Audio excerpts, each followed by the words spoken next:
On est venu aussi les voir parce qu'en fait, ils ont vécu ici. Ils ont, comme disait Lamine, ils ont construit ce pays. C'est nos parents, ils ont du vécu, ils ont de l'expérience. Et c'était important que dans la situation où est le Mali aujourd'hui, s'ils ont des idées, des réflexions, des remarques, de prendre leur doléance et voir comment nous, à notre niveau, toi, à ton niveau, M. Demoulin, comment on peut accompagner la communauté face à la situation malheureusement qui existe au Mali. Et je sais que vous avez fait beaucoup de choses, comme je le disais, qu'on a cheminé ensemble depuis l'Assemblée à trouver des solutions ensemble. Donc voilà. Et puis, Olawa aussi Demoulin Kounili Lenki, parce que c'est les lois qui ma France, dans quelle région tu es? Montpellier. Montpellier, avec la grève, avec tout ce qui se passe. Orawa à Kounini, Namama, parce que franchement, awa no demagole ke kama kwa na wari mo aussi parce que awa tant qu'il noi na golle ke sabati au Karanga, donc c'est important à na nawari quoi, kakoi quoi. Donc je te remercie pour mon collègue qui est venu aussi par rapport à ça. Donc digameke nketa digameke gilondini parce que Risukwa c'est né. Donc, Arangara Benu Kunita, on a Mehamu, Risukungara c'est, après Arana Demoulin Warawa c'est, à collaborateur Nuku, on est Konahai, après Aran Etelinka et la Minuwa micro-puni sur le Damaton, question de la Ramarata, Aran pose les Katia quoi. Voilà, on t'a dit que Monsieur Demoulin, on touche aujourd'hui, comme je viens de dire, nos personnes ressources. Et ils ne vont pas dans l'Assemblée nationale. Ils ne vont pas à la place de la République. Et ils sont là. Mais ce qu'ils disent transcende tout ce qui est membre de la diaspora ici en France. C'est les leaders de pays. Tout se décide avec eux, même s'ils ne descendent pas. Donc c'est assez important aujourd'hui que vous ayez pris cette initiative de venir les écouter. La situation du Mali, on le sait, ça nous empêche de dormir. Ça empêche tout un chacun de dormir. Des soldats maliens sont morts, des soldats français sont morts. Et quand on prend un peu, on élargit, on va au-delà du Mali, on voit ce qui s'est passé au Niger. Si un seul pays avait la solution, en ce moment, ce problème est réglé. Mais on est face à un ennemi invisible. On est face à un ennemi aujourd'hui qui vous demande la cigarette et une heure, il vient vous exploser. Donc c'est difficile d'identifier l'ennemi. On est tous frappés par les mêmes mots. Effectivement, nous avons beaucoup d'interrogations. Beaucoup d'interrogations. On a d'interrogations sur aujourd'hui l'efficacité des différentes forces au Mali. On se pose des questions. Et vous posez ces questions-là. Mais soyez-en sûrs que tout le monde se pose cette question. Que tout le monde se pose cette question. Que personne ne veut voir la mort de ses compatriotes. Qu'aucun Français, aucune maman française ne veut voir la mort de son enfant. Comme aucun citoyen malien, aucune femme malienne ne veut voir la mort de ses enfants. Personne. Personne ne souhaite cette mort. Mais et pourtant ça se réalise. Et tout le monde y est touché. Donc c'est ensemble, dans l'entente, ensemble, dans la collaboration, mais également dans la franchise. Parce qu'il faut qu'on se dise tout. Il faut qu'on discute. Il faut qu'on échange. Mais dans le sens qui nous permet d'aller de l'avant et de sortir de cette situation. Aucun État, aucun président ne peut s'en sortir seul. C'est le peuple français, le peuple du Mali. Et vous nous avez dit la fois dernière, ces deux peuples, plus l'appui de l'État, l'appui de nos responsables politiques, ça nous permet effectivement d'avoir des esquisses pour sortir. Donc, on est venu vous écouter. Parce que ce n'est pas tous les jours que vous parlez. Donc, on est venu vous écouter. On est venu apporter vos réponses et puis d'aller de l'avant. Donc, je pense que si vous êtes d'accord, on va donner la parole à notre hôte, Monsieur Demoulin Nicolas. Je suis ému. Voilà, je vous le dis, je suis ému. Pourquoi? Parce que c'est un jour extrêmement important pour moi. Quand j'ai décidé d'être président du groupe d'amitié France-Mali, je savais que la charge serait lourde, ce serait une charge de responsabilité. Je l'ai fait en conscience et je l'ai fait avec une envie de faire les choses. Être en face de vous, c'est aussi important, et c'est même plus important que d'être dans l'hémicycle. J'ai vécu dans un village, petit village au nord de Montpellier. Je fais de la politique depuis 2 ans. Avant, j'étais un petit chef d'entreprise. Aujourd'hui, mon combat, c'est d'écouter les citoyens et de faire remonter cette voix à l'Assemblée nationale. Dans mon mandat, je me suis fixé 2 objectifs. Aider les SDF en France et apporter ma petite pierre à l'amitié France-Mali. 2019 a été une année terrible pour le Mali. Des villages massacrés, des soldats maliens tués, des soldats français tués. Chaque fois qu'un soldat malien meurt, j'ai la même peine que si c'est un soldat français. Ce combat, on le gagnera si on est capable de s'écouter, de construire et de créer une volonté commune pour sortir le Mali de cette insécurité qui ronge le pays depuis trop d'années. Je suis un député de la nation, je ne suis pas membre du gouvernement. Je vais parler en mon nom, en tant que représentant de l'Assemblée nationale. Soyez donc extrêmement à l'aise, on est ici entre amis, et je souhaite que cette parole, qu'il n'y ait aucun tabou entre nous. Juste avant, je voudrais vraiment remercier sincèrement la CEFOM, sa présidente, Lamine, sans qui cette réunion n'aurait pas lieu. Bonsoir. Déjà, je veux commencer par vous féliciter parce qu'un Français, un élu français qui vient devant la communauté malienne parler de la présence française au Mali, il faut avoir du courage maintenant. Parce que les temps qui courent, on entend que ce soit à la radio, à la télé ou sur place, on demande le départ de l'armée française. Et venir en face de nous, ça c'est courageux. Je ne sais pas si c'est le courage ou l'amour pour le Mali, que ce soit l'un ou l'autre, on vous remercie. Maintenant, qu'un jeune Malien se pose la question ou demande le départ de l'armée française, c'est légitime de se poser cette question. Elle est encore plus légitime si c'est un jeune du centre, où on sait que l'activité principale c'était le tourisme par exemple. Maintenant avec le tourisme, il n'y a plus de travail. Le peu de travail qu'il y avait, tout ceci a été mis à mal par la situation actuelle. Donc c'est légitime de se poser cette question, mais il faut aller au-delà de la question. Si l'armée française partait maintenant, est-ce qu'on serait en mesure de faire face à l'ennemi? Souvent on est dans l'euphorie, on est dans l'incompréhension. Si on voit qu'il y a eu 72 morts au Niger, derrière ça qu'on demande les départs, c'est humain. Mais il faut que la raison prenne le dessus, qu'on ait ces moments d'échange entre pays frères, entre pays amis. Et c'est aussi la France de faire cette démarche-là, de donner des informations. J'étais avec un responsable de la MINUSMA qui est au Mali, qui me disait que dans leur mandat, ils sont là pour maintenir la paix. Mais la population ne sait pas ça. On se demande, mais comment ça se fait que nos militaires se font charcuter? Et ils sont là. Mais ce n'est pas dans leur mandat. Mais c'est aussi leur devoir d'aller dire ça à la population et de communiquer là-dessus. C'est aussi le devoir des élus français, de la politique française tout simplement, de nous donner des informations. Ces questions qu'on se pose, qui sont légitimes de notre point de vue, qui méritent une réponse pour qu'ensemble on puisse faire face à cette menace qui n'est pas que sur le Mali, comme l'a dit le président de la République. Le Mali, c'est une sorte de digue qui est là. Si ça s'écroule, c'est le monde entier qui va sentir. On ne le souhaite pas.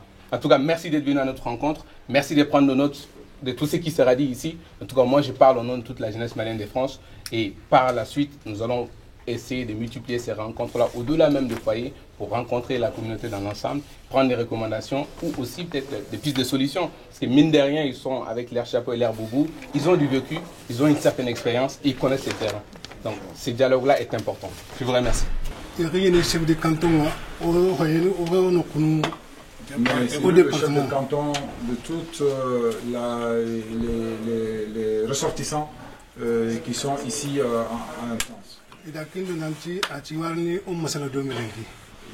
a été informé que M. Desmoulins et sa délégation ont décidé, avec la CEFOM, de venir échanger avec eux sur la situation du Mali.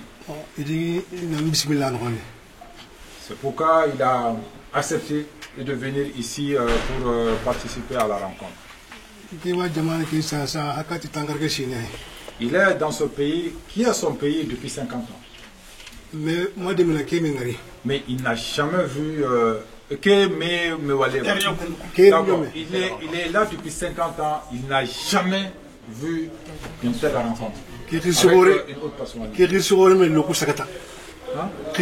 Oui. Une autre personnalité de votre rang vient les rencontrer, c'est la première fois. C'est la première fois. Ils travaillent avec les maires. Ils se connaissent entre eux. Mais avec votre rang, ils n'ont jamais vu. Depuis 50 ans. Ils vous remercient. Ça les a fait énormément plaisir. La deuxième chose qu'il aime vous faire partager. Eux, ils sont au Mali, ils sont ici, mais ils ne dorment pas. Ils ont brûlé des villages. Ils ont tué beaucoup de militaires. S'ils voient les Français derrière eux pour les appuyer, ça leur permet de se calmer, de se rassurer un peu. Mais s'ils font aux soldats français, ça commence à avoir peur, ils commencent à être désespérés. Demande aux Français, aux autorités françaises, à travers vous, de ne pas vous décourager, de continuer à nous appuyer. Chaque jour, tu vois un étranger, un homme nouveau. Et pourtant, alors qu'il est sur ce même territoire, il est sur ce même camp. Mais il change. L'ennemi n'est pas fixe. Ce qu'il vous demande. Et vous pouvez faire. Ils ont fait beaucoup ici. Vous avez le savoir, vous avez la force de nous aider, d'aider le Mali. Afin qu'ensemble on puisse finir avec cette situation qui a tant fait de dégâts en termes humains, en termes de matériel et en termes de tout. On a l'impression d'être mort une deuxième fois. Aujourd'hui, avec l'immigration clandestine, les routes dangereuses, il y a des milliers de nos jeunes qui meurent sur les routes ou dans l'océan. Il y a certains qui viennent parce qu'ils n'ont pas d'emploi, ils n'ont pas de travail. Il y a des gens qui ont peur et qui viennent parce qu'ils ne veulent pas être emballés avec le terrorisme pour être tués un jour.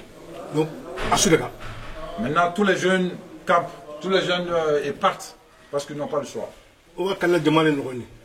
Ils meurent dans le pays. Quand ils prennent aussi les routes dangereuses, la mer, ils meurent parce qu'il est assez difficile aujourd'hui de décrocher un visa pour venir de façon légale. Lui-même dans son département. Lui-même là, dans son territoire d'origine, 38 personnes ont péri dans l'eau. Ils ont perdu ou ils ont gagné? Vous avez perdu, on a perdu.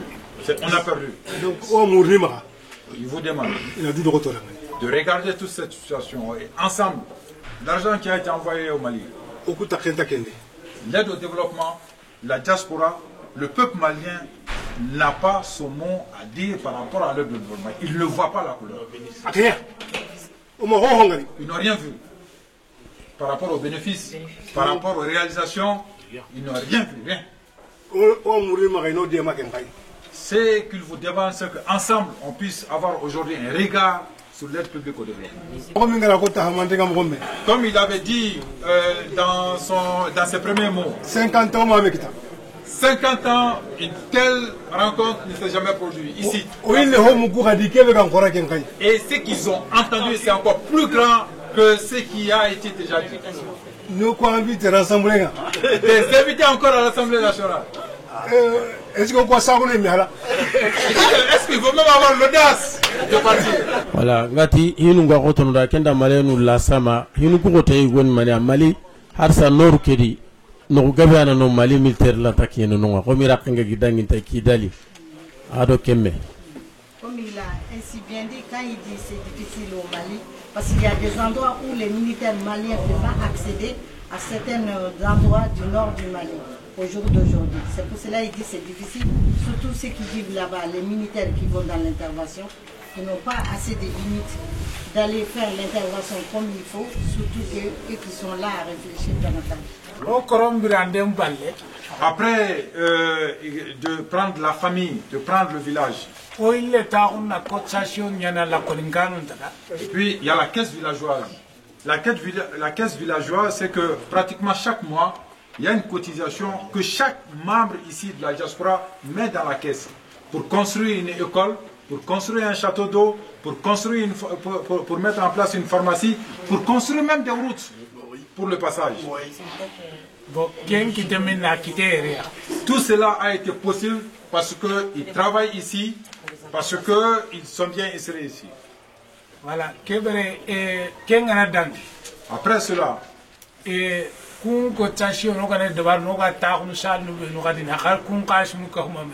après cela, toutes ces cotisations-là se font les week-ends. Parce que généralement toute la semaine, tout le monde travaille.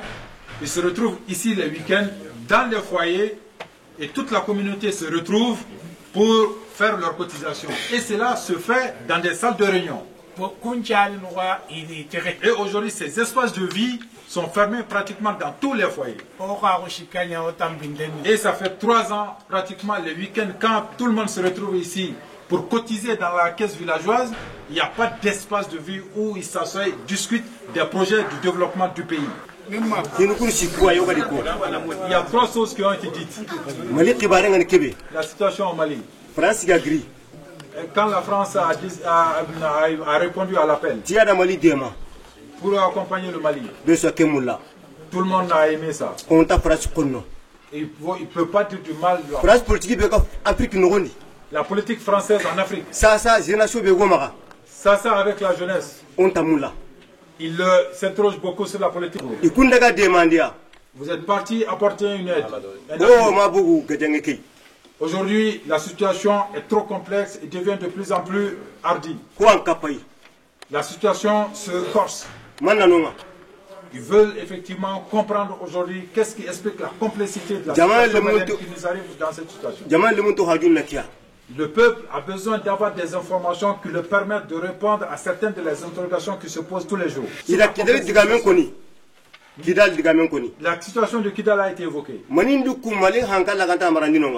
Pourquoi encore le Mali, l'autorité malienne, les militaires maliens ne sont pas à Kidal? Concernant le foyer, ce que je te propose, on va se voir très rapidement, on va échanger.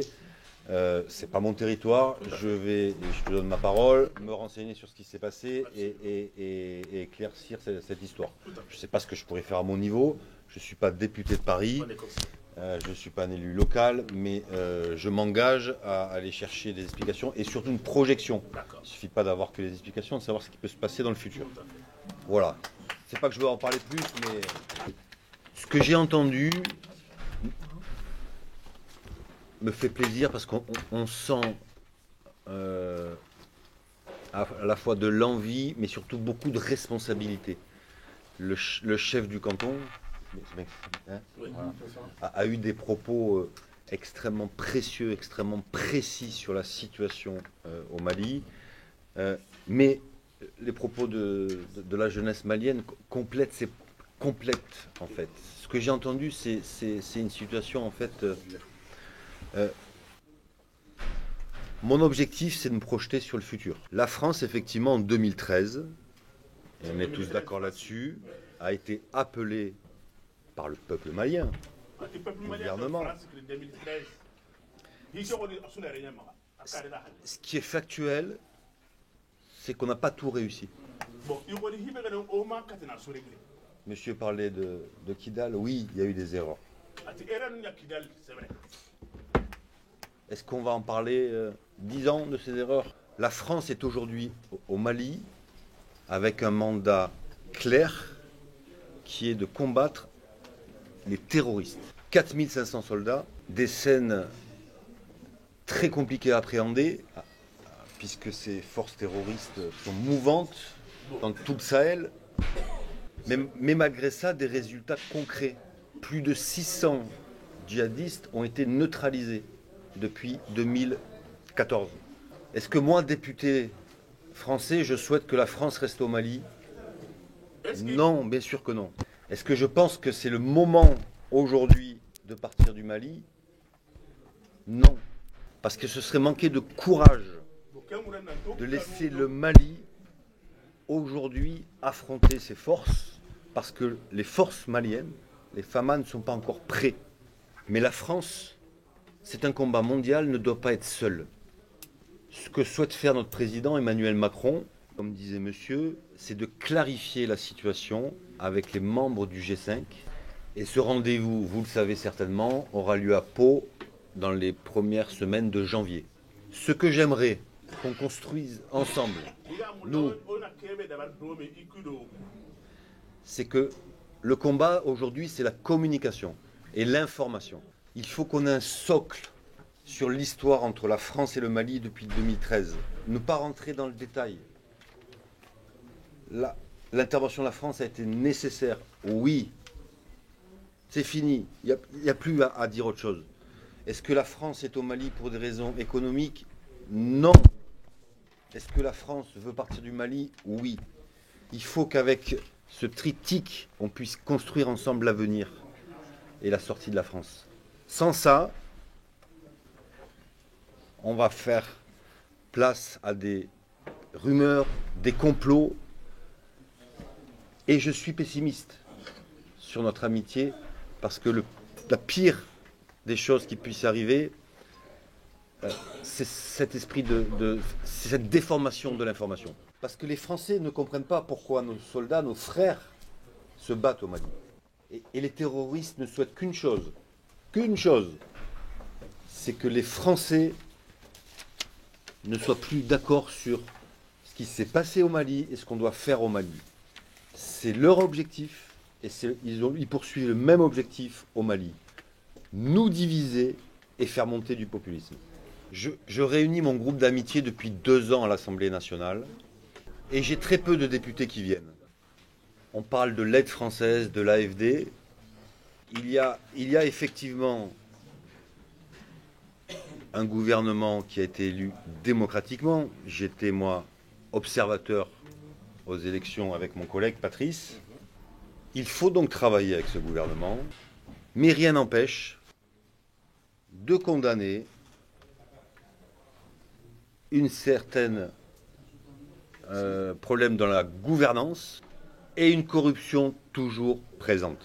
Et de votre place, vous qui tous les mois, en travaillant dur, envoyez de l'argent dans le pays, je peux comprendre votre colère, mais et cette rage qui doit exister en se disant où va mon argent? Où va l'argent de la France? Et ce combat, il est essentiel. Et je propose de laisser la parole à Gilles qui, sur ces problématiques de gouvernance, est à la fois un expert